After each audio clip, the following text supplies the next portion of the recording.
What is up? GoferSama here. Today I'm going to be playing M.U.S.H.A for the Sega Genesis. Now, M.U.S.H.A is not to be confused with Spriggan. It is made by Compile, same as Spriggan, but it's part of LSDs. Now, I don't know why they didn't call it Spriggan. It does have the giant robot, but yeah, whatever. Anyways, so very fast-paced, very fun, great graphics, great game. Really awesome music too. Anyways, so level 1 starting. Now I'm going to be explaining a few things to you. So just give me a few moments. And let me get things set up. Right there. First things first, I'm going to explain a little bit about what you're looking at right now. Alright, that's your ship. Kind of robot, whatever you want to call it. Pretty obvious. Pretty sure you know what it's for too. I'm not going to explain a lot more about that. Now, that is a P-chip container. By shooting it, it drops something called P-chips, which if you collect them, it powers up your weapon and gives you more turrets, or I'm not quite sure what they call them in here. Basically, you want to shoot that thing and collect P-chips.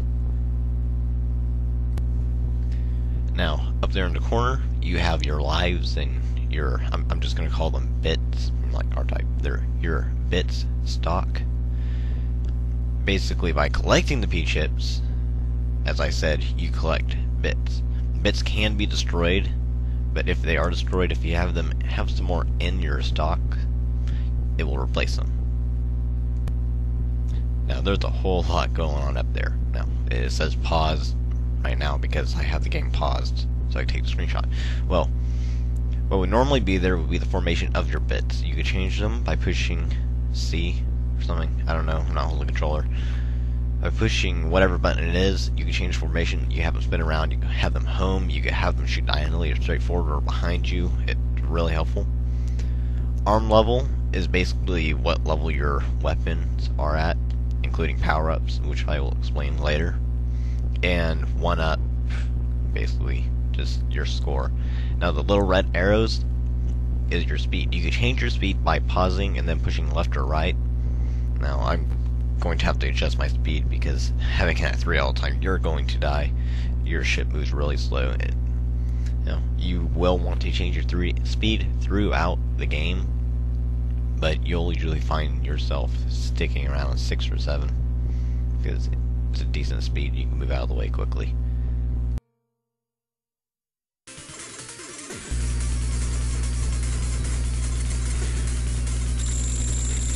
God, I hate that sound. So squeaky.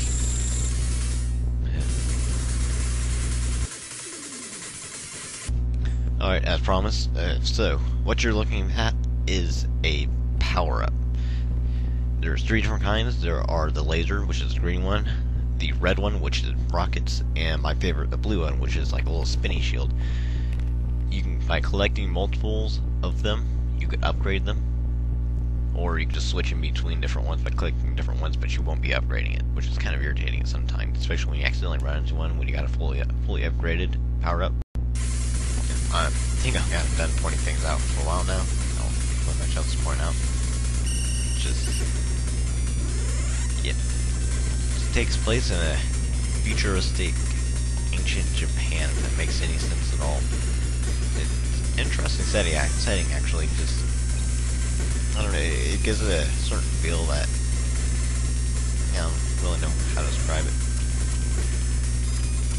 Not quite fantasy-like, and Spriggan game on the TurboGrafx CD, but it still has a really nice feel to it.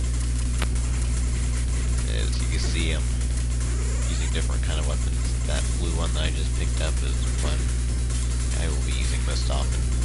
Very helpful because enemies that get close to you, or smaller enemies in particular, they hit it, they die. It also protects your bits too.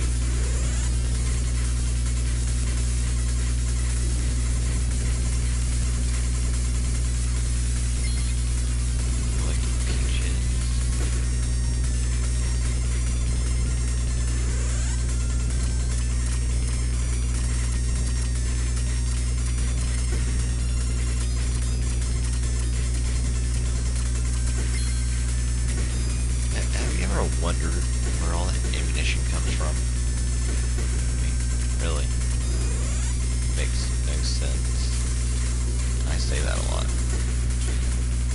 But it's true. It is very true. And also, laser shurikens. Yeah, laser shurikens. Pretty freaking awesome.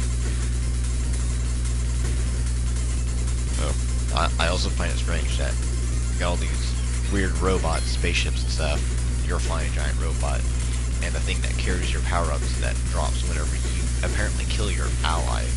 Like you shoot them, they fly away, and they're in a normal airplane.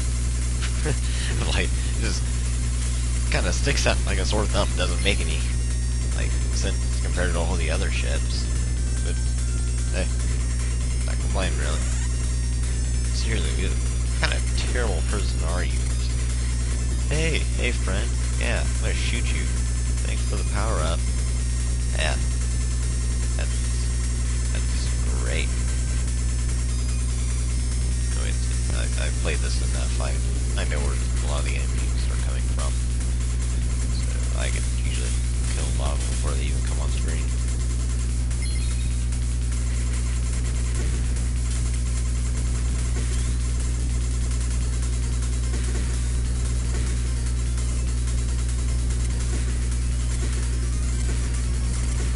What is the entire point of having all those platforms in the sky like that? Couldn't they just make the thing standing on the platform just able to fly? Because that would make a lot more sense. Well, it looks cool at least. Oh god, more sounds that I hate. It's probably one of the few things I have to complain about this game. Some of the sound effects are just ear bleeding. Just the music's great. Just be the sound effects. Large empty area. That's where I was supposed to be killing the boss or mid boss. Beaten pretty quickly though. More beaches. Tiny minions. Another shield. And I've never been able to kill that shit. It always goes away before I blow it up.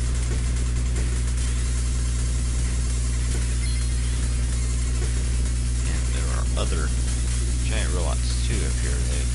There's one. Yeah, just blew it up. They look like birds. And there's those robots. Like made of wood. Kinda cool. God. What kind of giant castle tank sounds like that when it's moving?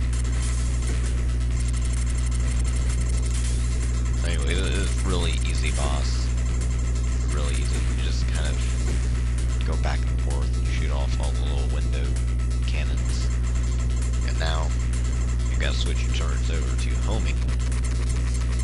And they will home in on that skull thing. Kill it. Oh, and look at that, more shootable bullets. Yeah. So, how is that?